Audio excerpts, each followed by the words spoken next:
Well, it's been a little while, but this is what I've been up to since the last update on the fj3a Jeep Fleetvan.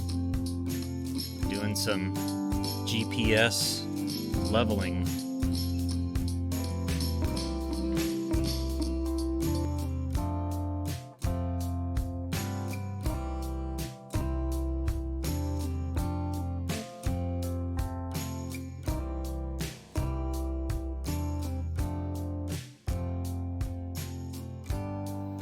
Well, I'm out in the shop again today, just kind of tinkering on the old fj3a Fleetvan.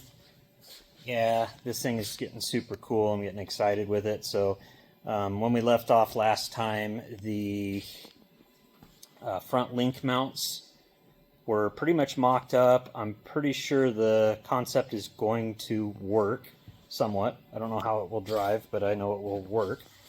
And so I'm working on finishing up some of the box end plates for the side with the two links, and then I got to figure out something on the other side where the steering box is. So drawn these up and just cut these out of thin sheet metal. I go down to my local metal place and get remnant drops of thin sheet metal. This is kind of how I've started learning this plasma cutter thing. So I throw cheap material in, cut out some templates, make sure everything fits okay, so I'm not wasting expensive structural material. So anyway, here's what I've got figured out. This plate is similar to this other side, but I had to modify it because this cross member kicks up, so I had to move this up, and then made a simple piece here to kind of box this all in into one mount. Then I've got a mount up here to box that in. Still can get to all my hardware and everything. So then we come over to this side, and I started thinking about this.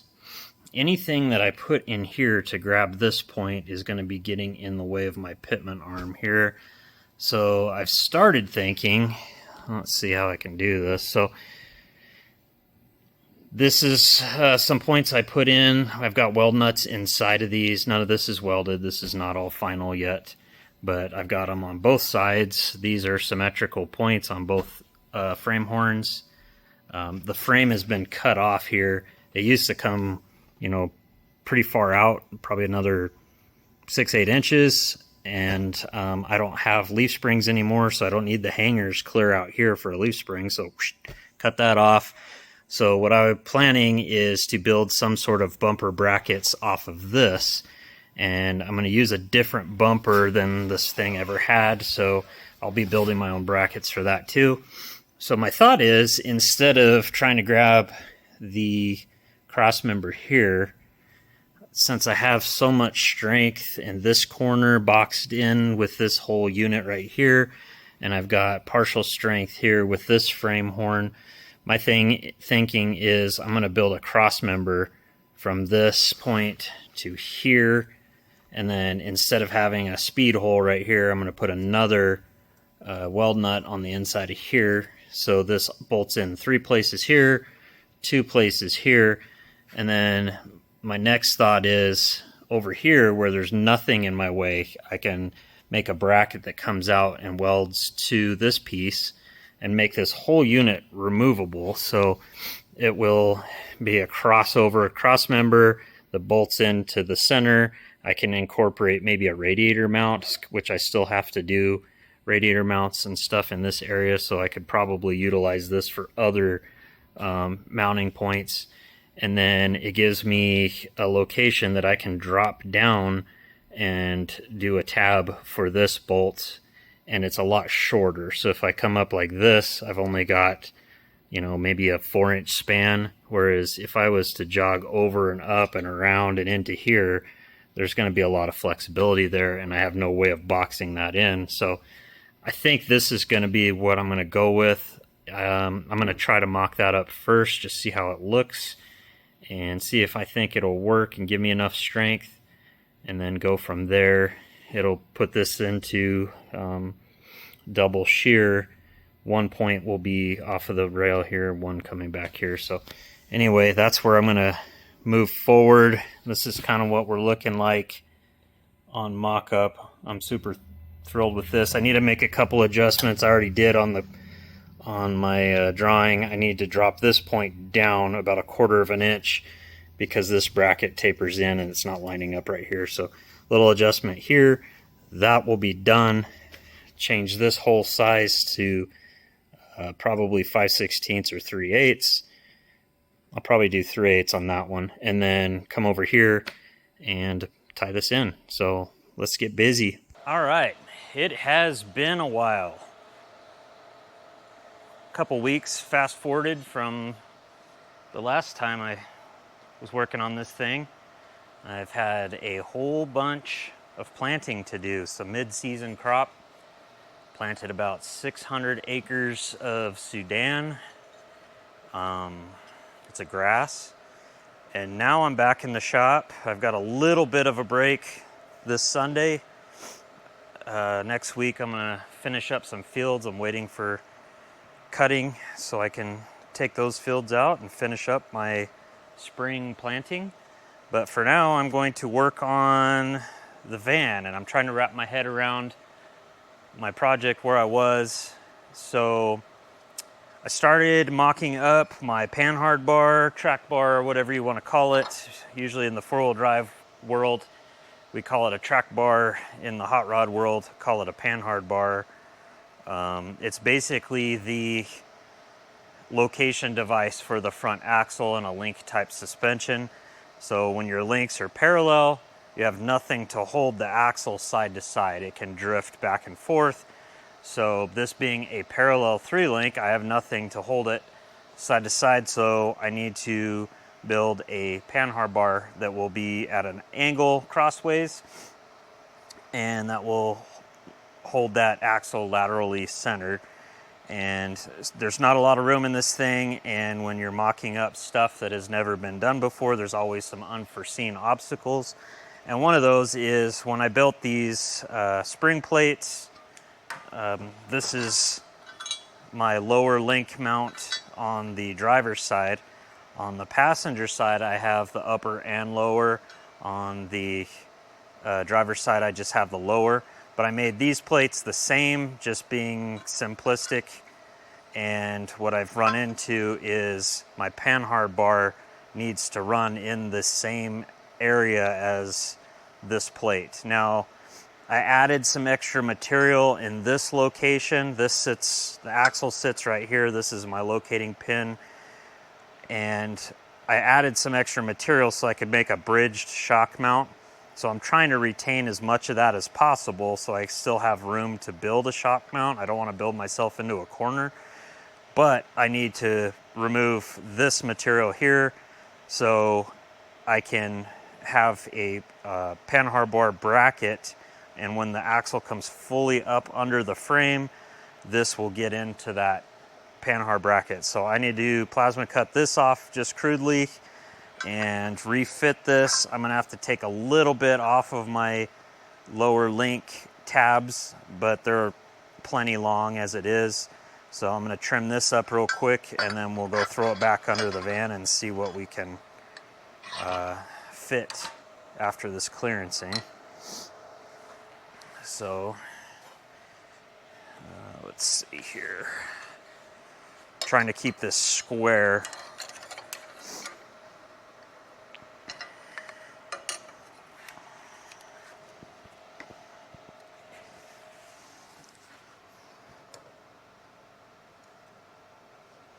And this is a rough cut, so.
Again, this is just a rough cut. Might have to take a little bit more. I don't want to take too much the first time, so.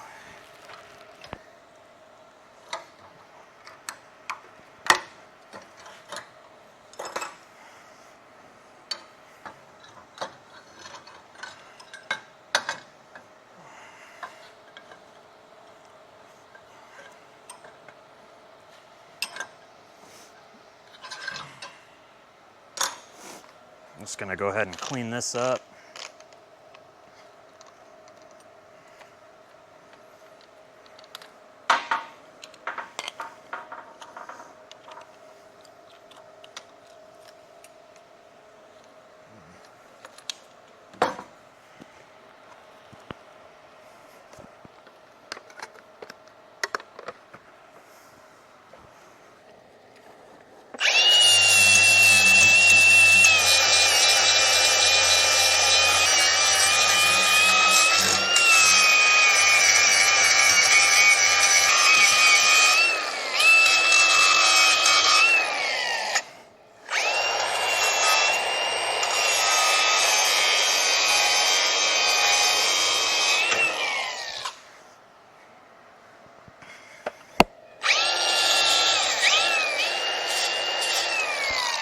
I left this little tab here, so I'm hoping if I do a bridged shock mount over here that I still have a little bit of room to attach to.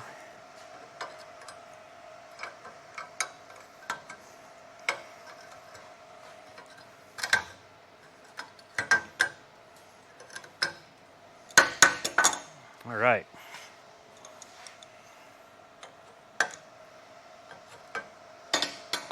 That is clean enough for right now. Now I'm going to go over to the van and let's see if this clears, and I'll kind of show you what I'm working with and why I had to do this. So here's my dilemma. My panhard bar that I made is going to attach right here, right in front of the axle. It's going to run right above this lower link on this side and attach to my bracket that I made on the other side. And the spring plate came out to about here, so it was just in the way. So now that it's trimmed, I can go ahead and reinstall this guy. Grab my hardware.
I think my final rendition of this, I'm going to weld the bolt heads in place so it makes it a little easier to pull this apart.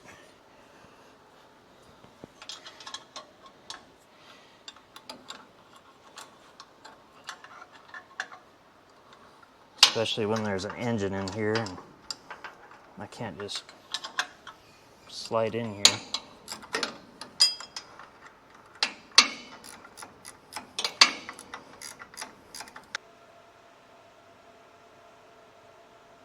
All right, so what I'm doing right here is positioning my panhard bar, which is this one right here.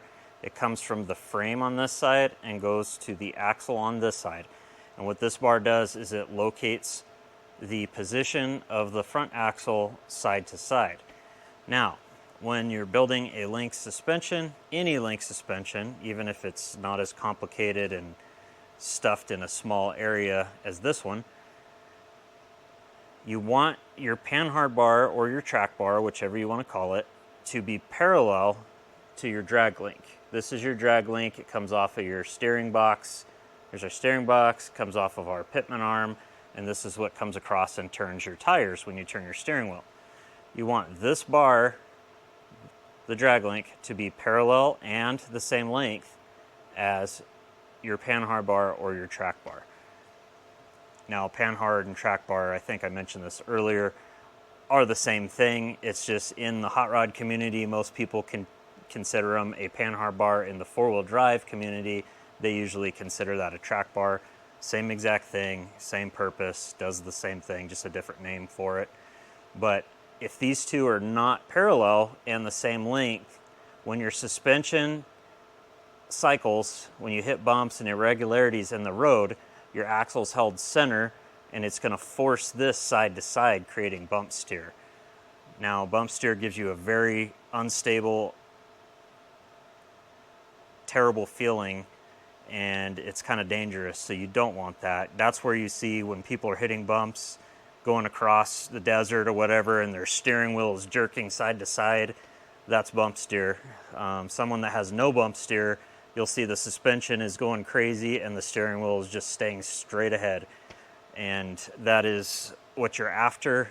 Most suspensions, as you know, especially when you're re-engineering under an existing platform, there's always compromises just due to the constraints of the existing chassis. This chassis was never designed for a link suspension. So you're usually going to have some sort of compromise somewhere. And this is where people get hung up on link suspensions, trying to make them perfect from an engineering standpoint, from a link calculator. And yes, you want to do your very best to get your numbers the best you can so you don't have any weird, unsafe driving characteristics. But also, you have to consider the use of the vehicle. Like, this thing is going to be a street vehicle. It's going to have very limited amount of travel. So I can get away with a lot more on this than you could on, say, a four-wheel drive desert truck where the front solid axle is moving 25 inches of wheel travel. In that situation, you have a lot more change, a lot more angles, and things get compounded when you're moving a lot of suspension travel. Whereas this thing, moving very little, I'm still making these parallel and exactly the same length, but I have a little bit more leeway just because of the limited wheel travel. So anyway, I am going to get this set, get my angle with my angle finder of these two the same, and go ahead and weld up my bracket on this side. I already have the frame side tacked in place. I'm going to weld up the axle side now once I get it all squared in place, and then we will be ready to cycle this thing.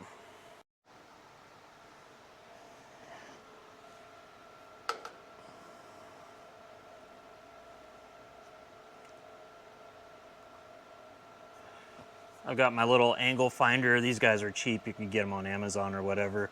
They're great for setting up drive shafts or suspension angles or anything. They're magnetic. You can set it on something. You can zero it out to your chassis, and then you can test your angles and get an idea of where you're at. So what I'm going to do to get this correct is set it on my drag link. I'm going to zero it out.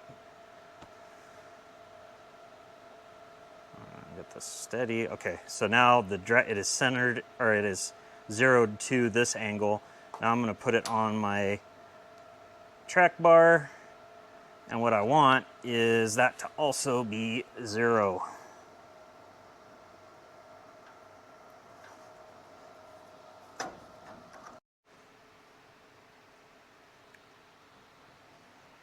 Going to put a bend or two in my panhard bar to clear the oil pan on the engine. I'm going to need a little bit more clearance there.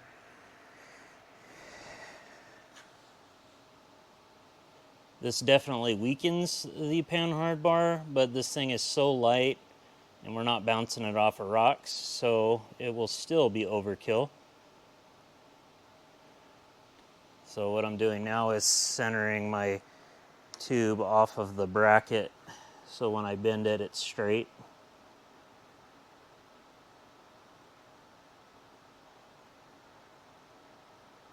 Hold on, right there.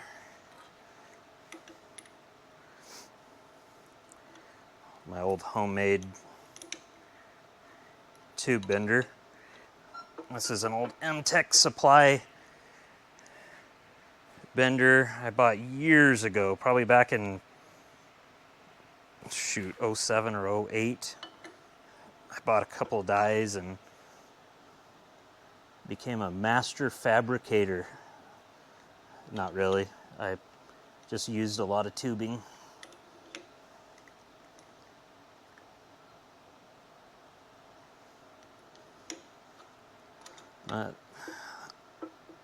This old crappy bender's built a lot of stuff.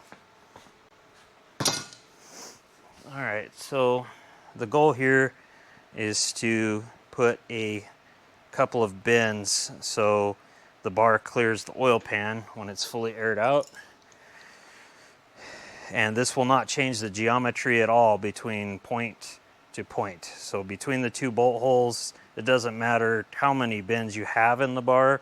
It does weaken it, but it does not matter as far as geometry goes. It doesn't change anything over a straight bar.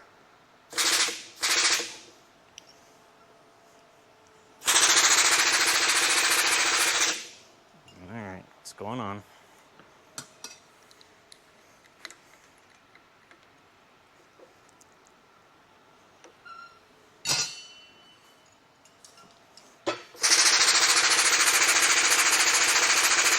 There we go.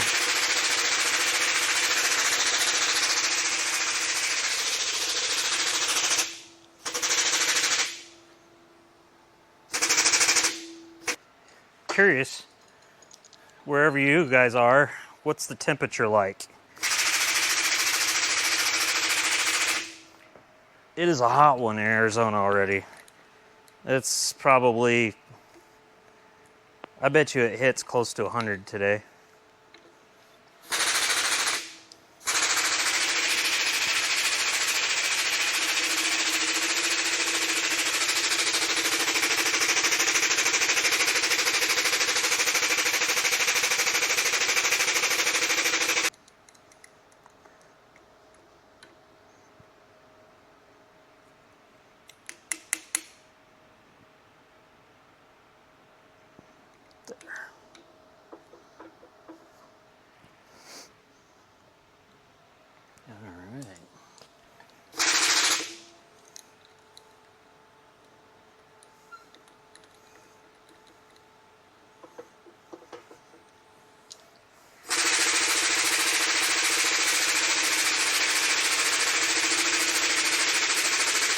Two bends and then I'm going to try it.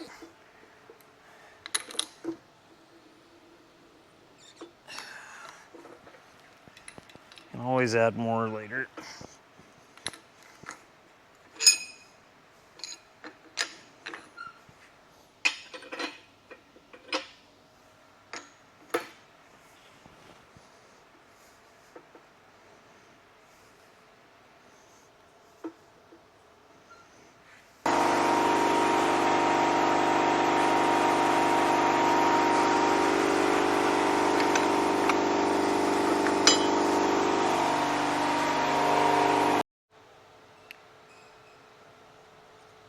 With that, the front suspension is pretty much completed as far as the mechanics of it. So you can see this is the panhard bar bracket. Comes off the frame. I got a gusset piece to put in here that I've already cut. This is gonna live kind of like so. I gotta put a dimple die in that just for make it look cool. This is it. Still got to cut out my final pieces for here. These were mock-up pieces out of sheet metal, so I have my final ones that I need to cut for there. You can see I did a little bit of trickery right here. I did an S curve in that panhard bar to go around the lower link. So as you can see, it's kicked up and then down again. So now, even though this point, like I said, and the attaching point are in the same place, the geometry is the same, when my panhard bar actually comes down, across, and back up. So it gives me clearance for my oil pan, which is going to live right there. Steering's all in place. I still have to do my notches. I've got them marked out right here and on the other side for the steering. And the next thing we're going to start building is for this lower link. I made this tab right here, and we're going to run a tube, basically make a mount that runs across here with a tube, and that's going to tie these two frame horns together, and it's also giving me a place to build off of for my bumper brackets. So that's going to be the next thing. If you guys remember, when I built these, I put welded in flange nuts on the back side. These will be fully welded into the frame here and here. This one I need to straighten because this frame rail is not perfect. But I'm just going to go ahead and start working on that now.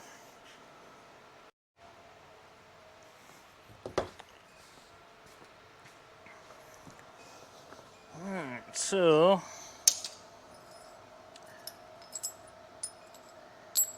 got to figure out where I made all these parts for. This is my piece for the panhard bar frame side bracket. I got to put that on there. Here's my brackets.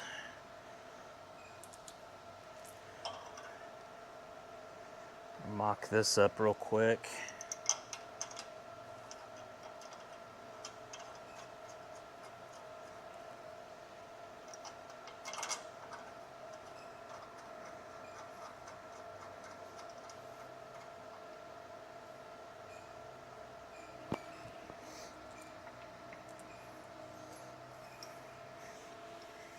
You guys will probably see me often using old used bolts when I'm building stuff. I keep them around. They're not very pretty, but they're great for mock-up. So when you're welding around them and doing stuff, building things and fabricating, you don't ruin your pretty new bolts. I'm just kind of doing a sanity cleanup here. I got a mess. Gotta stay organized. So now here we are with our front cross member that I built. So this is all tied together. I got to do a little fitment around the edges of the frame rails, just because I did not cut those off square when I lopped off the front of the frame. The front of the frame used to come quite a bit farther forward because it had a shackle for a leaf spring, and that's all gone. So now everything's tied together. After I do some final fitment and welding, this will work just fine. Again, I'm going to probably cut this off. Most likely it'll be flush with the frame here and capped real nice, but I want to make sure that I don't need this for mounting the bumper. So I made it extra long. I can lop this off. This is just a piece that I had laying around, so I can lop this off, cap it, or I can move it out if I need to add some sort of structure for my bumper brackets. So anyway, I'm liking this. I'm going to leave this here for now, and we'll start thinking about the bumper brackets later, but the first thing I want to do is get the rear suspension done so we can set this thing down on the ground and make sure tire clearance is good. I've already kind of fit the tires without the suspension in place, but I want to cycle everything with the tires in place, make sure I have clearance in the wheel wells, make sure I don't need to adjust my wheel placement in the wheel well. Now's the time before everything's final welded to make any adjustments that I need to make. So I'm going to move to the rear and get that squared away. And then after that's mocked up, I'll come back to the front, finalize everything. We'll get a look at the van on the ground, make sure everything's where we want it, and then I can start pulling this apart and burning it all together and do all the final fitment and details that I need to do. I still need to cut the piece out on that side to get rid of that mock-up piece, but we're getting somewhere. We got a front suspension, everything's located. I do think I'm going to order rubber bushings. I'm not going for maximum road course handling and stiffness here, so these bushings are a Delrin bushing. They're too stiff. I just had them. I don't particularly like them for a street vehicle. They're fine for more of a race application where you want every bit of stiffness and lack of flexibility. But in this thing, I want some isolation because this tin box is going to rattle like no tomorrow. So I would rather eliminate as much as possible by running rubber bushings all the way through. Plus, they'll give me a little bit more misalignment because they're a little softer, so things can move a little bit more. With these short links, I think it would help with binding. So I don't want to run Heims on this just for the same fact. There's no bushing isolation, and I want to isolate a little bit and get a little bit better ride quality and get rid of some of those harmonics from the road that transfer up through a link suspension. So I'm going to order those. I saw that Speedway sells this exact bushing in rubber, so I'm going to order some of those. There'll be a direct swap out when I put it together, so these are fine for mock-up, and then I'll final assemble it with rubber. But anyway, kind of cool. It's looking like something. Let's stop yapping and get to the rear. All right, so we're just mocking up my lower link bar, so you can use a jack stand in the driveway or whatever, but basically to show you what's going on, this bracket is going to go on the outside of the frame right here, and this is a kit, so it comes with predetermined link lengths, which I'm okay with that in this situation. So basically you're not changing the length of the bar, so you just mock it up, figure out where everything's going to land, make sure you have no clearance issues, and burn it in. It actually saves a lot of time. And this is a kit by Ridetech. They do 4-link and IFS air ride parts. It used to be Air Ride Technologies back in the day. Now it's Ridetech. But anyway, really nice kit. Comes with some universal brackets. Everything looks like it's going to work well for me. And so I'm going to go ahead and mock this up, get this tacked in place, and then I'll bring you in to show you what's going on here. So time for a little bit of the fun part, little math here. So we're trying to figure out the placement of our lower link brackets on the axle. And the way I'm going to do this is you don't want I'm doing the lower links parallel.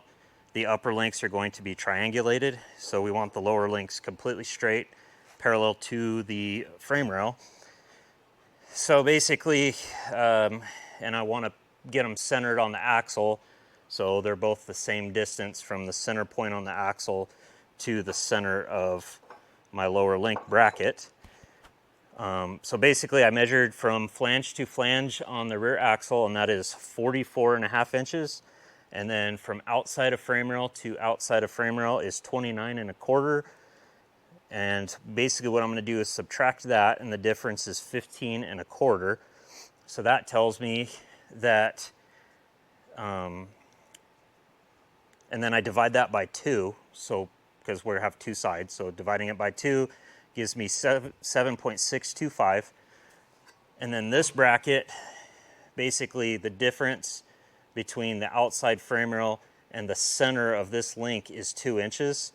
So I've got to subtract 2 inches from that, and that gives me 5.625. So that's going to be my distance between my backing plate flange and the center of this bracket is 5.625, and that's how I'm going to place it. And then to get these located correctly on the axle, I'm going to again use that little digital angle gauge. I'm going to zero it out on the bottom of the frame rail because we want this surface to be 90 degrees to the bottom of the frame rail. So I'm going to zero it out on the bottom of the frame rail and then put the side of it on here, and it should also be 0, which is exactly 90 degrees from the bottom of the frame rail.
So on this side, I also not only want to check the angle, but I also want to confirm that my axle is square under the vehicle. So I'm going to pick a couple of points on the chassis and just measure to that bracket and make sure my center point from the center of my bolt on the front link mount to one of those points is the same. You can tack it in place first, which is probably what I'm going to do just because I don't have an extra set of hands here. So go ahead and get it squared up and level, and then I'll confirm that it's square, and if I have to, I'll move it.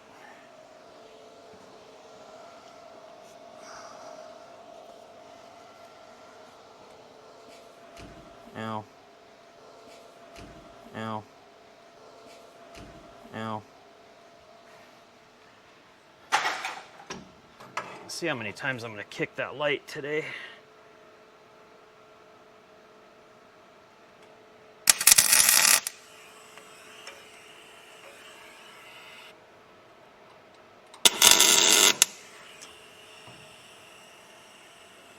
Very light tacks just to kind of hold it in place. Now I can double check.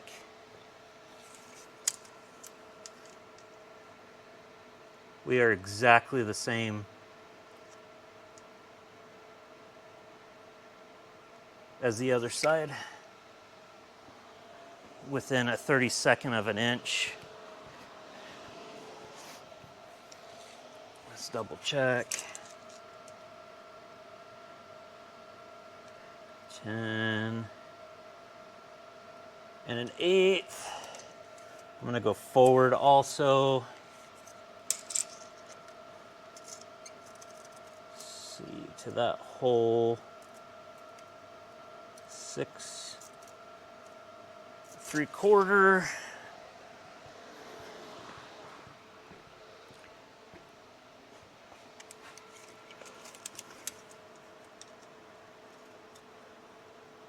Ten 1/8.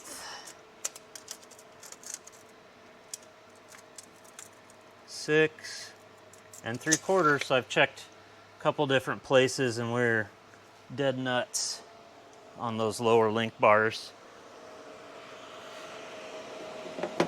Got to remove this old cross member. I knew I was going to have to anyway for pinion clearance, and I'll have to build a new one. I'm not worried about bracing this because I have a cross member right behind the differential, and then it is still bolted to this big cross member that's part of the body. So the frame's not going to move anywhere when I take this out. I will replace it with maybe a tubular style or something with more clearance, but I need my links to get inside the frame here to see if I can get enough triangulation on them. So first things first, going to cut this thing out of here and make some room.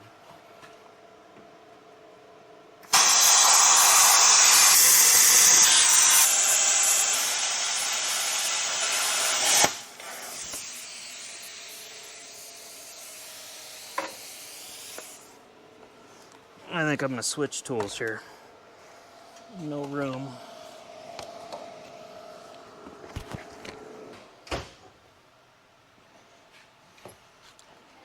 Hi.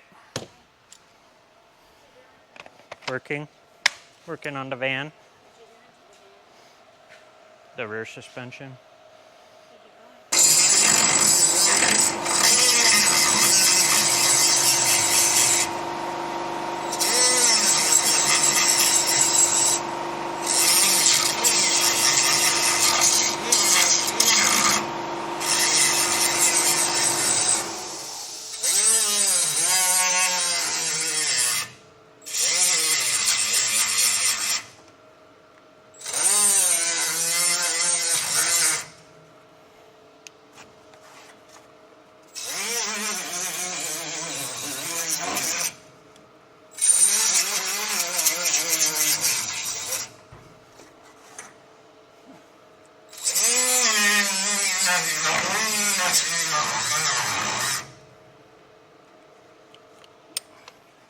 All right, I'll charge you.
had a little snag in the rear forelink, so I went ahead and mocked up the ridetech lower arms and brackets, and they fit great on the outside of the frame rail. Got them tacked up on the axle housing tubes, and those will live just below the frame here and here. And the challenge has been getting enough triangulation in my upper arms. So with a triangulated forelink, you do not have a track bar or a panhard bar like I explained to you in the front. You have triangulation in the upper arms, which is what centers your differential side to side.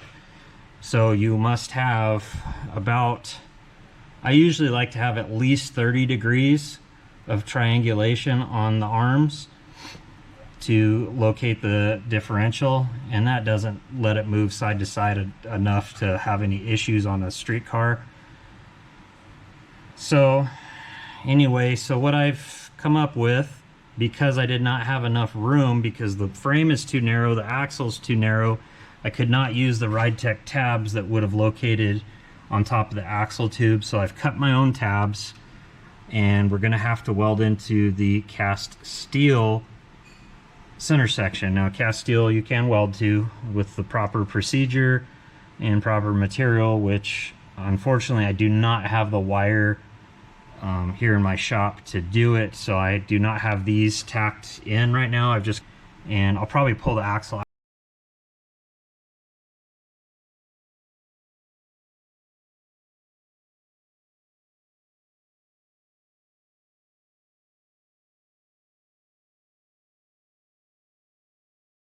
out to weld those, but usually I box in the frame rail and have my upper link tabs mount flush with the frame, but because of how narrow this was, I needed every inch possible, so I ended up sinking them into the frame rail, as you can see.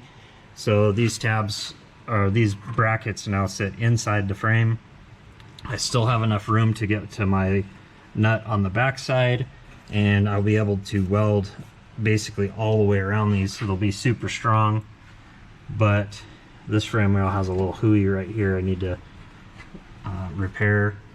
But anyway, I was able to get my triangulation in that was set into the ridetech bracket, so I'm thrilled with that. And I'll bring you around to the other side of the differential. So what I've done is these brackets follow this webbing on the cast steel center section, so I will have to preheat and weld this with a higher nickel content material. You can weld cast steel with normal MIG wire. I've done it in the past, but I do like to use something with a little bit more nickel in it. So I do have some, I just don't have it here. So I'll bring that home and get these welded up. But everything is in place on the forelink. This should be a super strong setup. I'm going to build some box-in tabs on the back to get more weld surface area to the cast steel center section. But once those are all put together, it'll be plenty strong for this little guy with the power that it's going to make and the use it's going to get. It will live a very long, happy life. Hopefully. If not, I will build it stronger. But anyway, that's our rear triangulated forelink in place. The parallel 3-link is in place on the front, facing forward, yes. And we have completed the majority of the design and the major fabrication of both the front and rear suspension. So I am very thrilled with that, because that's the biggest part of the fabrication on this project. And now I get to get into some different stuff with you guys. So the next step will be to finalize the suspension. In the next video, I've got to build shock mounts for the Air Ride Technologies shock waves for the front and the rear. I already have the lower mounts done on this kit. Like I showed you, they mount back here with some blocks, and I'm probably going to have to notch into this upper wheel well. But that stuff's all pretty simple and straightforward. So we'll tidy up all this stuff get everything final welded in the next episode and get this thing slammed on the ground and hopefully put some air to it to test the suspension. But for now, this is going to be it for this video. I'm thrilled if you made it this far and stuck with me. I know this is a long drawn out process of fabricating and numbers and measuring and cutting and all that fun stuff, but I'm excited with the way it's coming out. I'm super excited to drive this thing and see how that front end feels. It'll be an interesting concept if it does work. If it doesn't work, we'll cut it out and do something different. But this is why I like these weird builds. I get to stretch my brain and try things that I haven't seen and have wanted to try and never have. So don't be caught up in a box of what everyone else does. Think outside the box, people. But anyway, I appreciate you guys tuning in. I appreciate you guys following along on this build. If you enjoy this type of content, I would appreciate it if you would subscribe down below. That does help the channel grow, and it lets me know that people are interested in what I'm doing, and it kind of gives me a little bit more motivation to keep plugging away, burning the midnight oil on these projects. So if you would do that, and also send a like on the like box down below, that also helps me out. So I appreciate it. Would love to hear from you guys as well. Let me know what projects you're working on, where you're at, where you're watching from. Hope you all have a wonderful weekend. Get out there, work on your projects, have some fun doing it. We'll see you next time.